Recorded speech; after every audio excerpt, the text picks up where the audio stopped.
आप सुन रहे हैं समाचार एजेंसी ऑफ इंडिया की साई न्यूज में ऑडियो बुलेटिन। नमस्कार, ये समाचार एजेंसी ऑफ इंडिया है। अब आप साई न्यूज की समाचार श्रृंखला में सुनिए मंगलवार 24 अगस्त का राष्ट्रीय ऑडियो बुलेटिन। केंद्रीय मंत्री नारायण राणे के विरुद्ध पुणे के चतुरश्रृंगी पुलिस स्टेशन में युवा सेना की शिकायत के बाद एफआईआर दर्ज की गई है।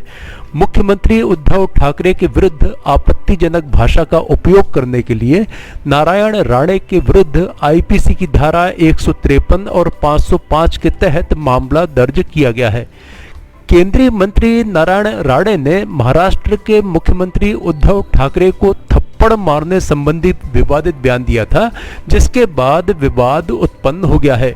राणे ने दावा किया था कि स्वतंत्रता दिवस के अवसर पर अपने संबोधन में ठाकरे यह भूल गए कि देश की स्वतंत्रता को कितने वर्ष हुए हैं और इसी संदर्भ में मंत्री ने यह विवादित बयान दिया था। राणे ने रायगढ़ जिले में सोमवार को जन आशीर्वाद यात्रा के दौरान कहा, यह शर्मनाक है कि मुख्यमंत्री को यह नहीं पता कि स्वतंत्रता को कितने वर्ष हुए हैं। भाषण के दौरान वे पीछे मुड़कर इस बारे में पूछताछ करते दिखाई दिए थे। यदि मैं वहां होता तो उन्हें एक जोरदार थप्पड़ मारता। कांग्रेस ने मध्य प्रदेश के इंदौर में एक चूड़ी विक्रेता की पिटाई के मामले को लेकर मंगलवार को आरोप लगाया कि अगले वर्ष होने वाले विधानसभा चुनावों से पहले सांप्रदायिक विवाद भड़काने और ध्रुवीकरण के लिए यह भूमिका तैयार की जा रही है। विपक्षी पार्टी ने यह दावा भी किया है कि इस तरह की घटनाओं को अंजाम देने वाले लोग हिंदू संस्कृति का अपमान कर रहे हैं। कांग्रेस के वरिष्ठ नेता चिदंबरम ने ट्वीट किया, ये घटनाएं राज्य विधानसभा चुनावों से पहले सांप्रदायिक टकराव भड़काने और ध्रुवीकरण के लिए भूमिका रचने का प्रयास है। पहले गाजियाबाद, कानपुर और अब इंदौर। ये कौन लोग हैं जिनका यह निर्णय लेने का साहस बढ़ा हुआ है कि क्या सही है और क्या गलत है? उन्होंने सवाल किया, यदि मध्य प्रदेश के गृह मंत्री भीड़ द्वारा हिंसा को उचित ठहराएंगे तो फिर वे गृह मंत्री की कुर्सी पर क्यों बने हुए हैं? कांग्रेस के मुख्य प्रवक्ता रणदीप सुरजेवाला ने ट्वीट किया, गरीब चूड़ी वाले को पीटा भी जाएगा और उसे ही जेल भेजा जाएगा। हिंसा फैलाकर महान हिंदू संस्कृति का अपमान कर रहे हैं ये गुंडे। शर्म करो, क्या ये कानून का शासन है? पंजाब कांग्रेस का विवाद कम होता नहीं दिख रहा है। मुख्यमंत्री कैप्टन अमरिंदर सिंह की कुर्सी अभी भी खतरे में नजर आ रही है। बाजवा के घर आज अहम बैठक हुई। खबरों के अनुसार 5-7 मंत्री अपने पद से इस्तीफा दे सकते हैं। पार्टी आलाकमान के प्रयासों के बाद भी दोनों ही गुटों में अब तक सुलह नहीं हो पाई है। गन्ने की कीमतों पर पंजाब के मुख्यमंत्री अमरिंदर सिंह के साथ किसानों की बैठक से पहले कांग्रेस की राज्य इकाई के अध्यक्ष नवजोत सिंह सिद्धू ने मंगलवार को कहा कि गन्ना किसानों की मांगों के अनुरूप गन्ने की कीमतें तत्काल बढ़ाई जानी चाहिए। सिद्धू ने यह भी कहा कि गन्ने का राज्य समर्थन मूल्य एसएपी वर्ष 2018 से नहीं बढ़ाया गया है, जबकि इसका लागत मूल्य 30% तक बढ़ गया है। अफगानिस्तान अब तालिबान के कब्जे में है। अफगान संकट का प्रभाव पूरी दुनिया पर पड़ा है। सभी देश अपने अपने नागरिकों की वहां से सुरक्षित वापसी के प्रयास कर रहे हैं। इस बीच प्रधानमंत्री नरेंद्र मोदी ने रूस के राष्ट्रपति व्लादिमीर पुतिन से लगभग 45 मिनट तक फोन पर बात की। दोनों राष्ट्राध्यक्षों ने अफगानिस्तान की स्थिति पर विस्तृत बातचीत की है।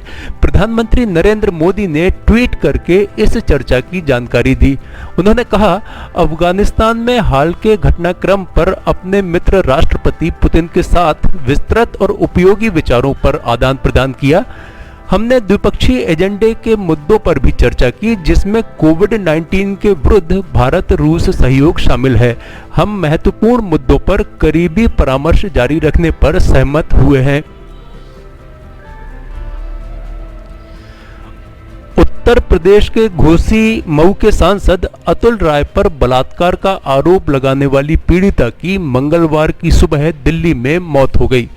पुलिस और प्रशासन पर प्रताड़ना का आरोप लगाते हुए बलात्कार पीड़िता ने अपने एक साथी के साथ 16 अगस्त की सुबह सुप्रीम कोर्ट के सामने आग लगा ली थी। शनिवार को उसके साथी ने दम तोड़ दिया था। चिकित्सकों के अनुसार पीड़िता को बचाने के बहुत प्रयास किए गए, लेकिन सेप्टिसीमिया होने के कारण उसकी स्थिति बिगड़ती चली गई थी। मंगलवार की सुबह 10:30 बजे के आसपास उसकी मौत हो गई। समाचारों के बीच में हम आपको यह जानकारी भी दे दें कि मौसम के अपडेट जानने के लिए समाचार एजेंसी ऑफ इंडिया के चैनल पर प्रतिदिन अपलोड होने वाले वीडियो अवश्य देखें। मौसम से संबंधित अपडेट मूलतः किसानों, निर्माण कार्य, यात्रा या समारोह आदि के लिए फायदेमंद साबित हो सकते हैं। समाचार एजेंसी ऑफ इंडिया के द्वारा अब तक मौसम के जो पूर्वानुमान जारी किए गए हैं वे 95 से 99% तक सही साबित हुए हैं। अफगानिस्तान से हिंदुओं और सिखों को निकालकर भारतीय वायुसेना और एयर इंडिया के विमान लगातार भारत ला रहे हैं। मंगलवार को सिखों के पवित्र ग्रंथ गुरु ग्रंथ साहिब की 3 प्रतियों को भी अफगानिस्तान से दिल्ली लाया गया। यही नहीं, इन्हें रिसीव करने के लिए केंद्रीय मंत्री हरदीप सिंह पुरी स्वयं हवाई अड्डे पहुंचे। उन्होंने गुरु ग्रंथ साहिब की प्रतियों को सिर पर रखकर रिसीव किया। सिख समुदाय के लोगों और पवित्र धर्म ग्रंथ की प्रतियों को भारत लाए जाने को लोग अफगानिस्तान में सिखी परंपरा का समाप्त होना बता रहे हैं। सोमवार को 3 सिख युवकों के सिर पर गुरु ग्रंथ साहिब लिए नंगे पैर चलने की तस्वीरें सामने आई थी। हालांकि गुरु ग्रंथ साहिब की प्रतियां भारत लाए जाने का यह पहला मौका नहीं है। इससे पहले 25 मार्च 2020 को गुरुद्वारा हर राय साहिब में इस्लामिक स्टेट ने हमला कर दिया था। काबुल के इस गुरुद्वारे में हुए हमले में 25 लोगों की मौत हो गई थी। इस घटना के बाद भी पवित्र ग्रंथ की 7 प्रतियों को भारत लाया गया था। गुरु ग्रंथ साहिब की कुल 13 प्रतियां अफगानिस्तान में थी, जिनमें से 7 को पहले ही भारत लाया जा चुका है। संयुक्त अरब अमीरात यूएई ने भारतीय यात्रियों के ऑन अराइवल वीजा पर अस्थायी रोक लगाई है।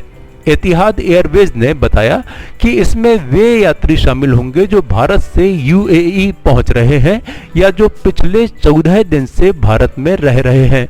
यूएई प्राधिकरण ने बताया कि 3 अगस्त को यूएई ने भारत सहित 6 देशों के ट्रांजिट यात्रियों पर लगे बैन को हटाया था। इन 6 देशों में भारत के साथ पाकिस्तान, श्रीलंका, नेपाल, नाइजीरिया और युगांडा शामिल थे। देश में पहली बार केंद्रीय सशस्त्र पुलिस बल सीआरपीएफ को ब्यूरो ऑफ इंडियन स्टैंडर्ड की मार्किंग वाली लेवल 5 बुलेट प्रूफ जैकेट मिलेंगी।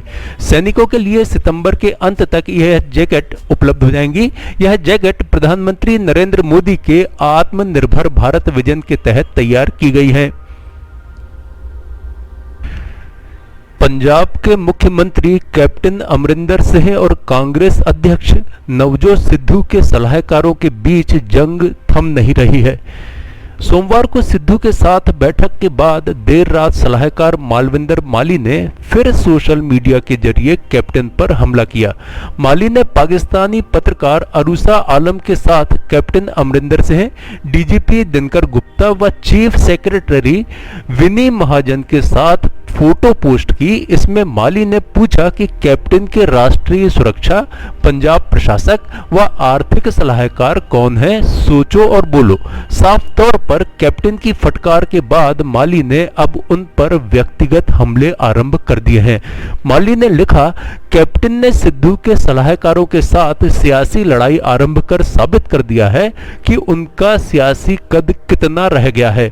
आपकी राष्ट्रीय सुरक्षा व पंजाब प्रशासन की सलाहकार बीबी अरूसा आलम है। मैं पहले इसे आपका निजी मामला समझता था और कभी यह सवाल नहीं उठाया। अब आपने सिद्धू के सलाहकारों का मुद्दा कांग्रेस पार्टी की सियासत व देश की सुरक्षा के साथ जोड़ लिया है तो कुछ भी निजी नहीं होता। इस वजह से मैं यह पोस्ट डालने के लिए मजबूर हुआ हूं।